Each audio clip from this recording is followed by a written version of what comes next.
administration has done, in the way and manner President Bola Ahmed Tinubu was honored and was buried. And you can see, even from President Buhari, President Buhari was honored and buried. And distinguished Senator Nengi, you also observed that President Bola Ahmed Tinubu will not be forgotten for what he did during the burial ceremonies of President Muhammadu Buhari. So it was a simple gaffe, not to think that anyone wishes President Bola Ahmed Tinubu dead. I mean, nobody wishes anybody dead, even your worst enemy.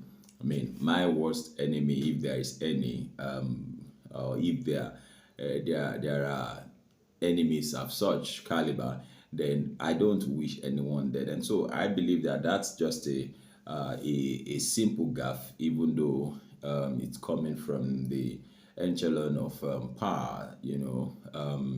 One would have expected that such gaffes don't come from such offices and tables, because that's the second person making that same mistake on national television.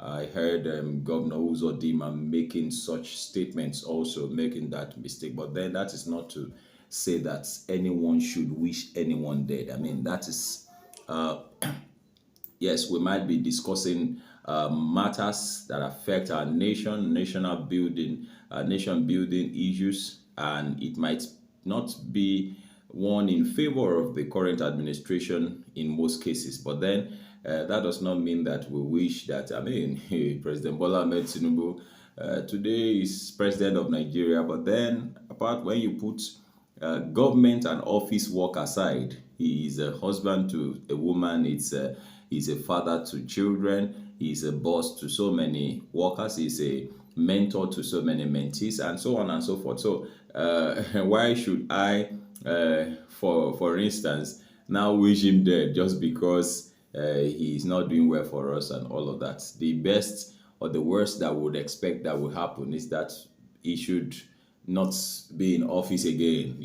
I mean, that's the worst that we should expect. But then I know that there have been a lot of reactions to this particular gaffe by the Senate President Akpabio, saying that Nigerians are happy, are honored that about the burial of President Bola Ahmed Tinubu. No, it's not the way you see it. Of course, you saw that he did make a correction, but then this is serious matters at ONIF TV, and of course, I just felt, look, let's not mix things up. When something is an error and it's clear that it's an error, then let's accept it as one and then move on from there. Okay, let's go on to do other stuffs. This is serious matters here at ONIF TV. Drop your opinion too. And some persons might even think that, oh, maybe that's what is on his mind, maybe that's what he's thinking, maybe that is what is okay. Let's know what your opinions are.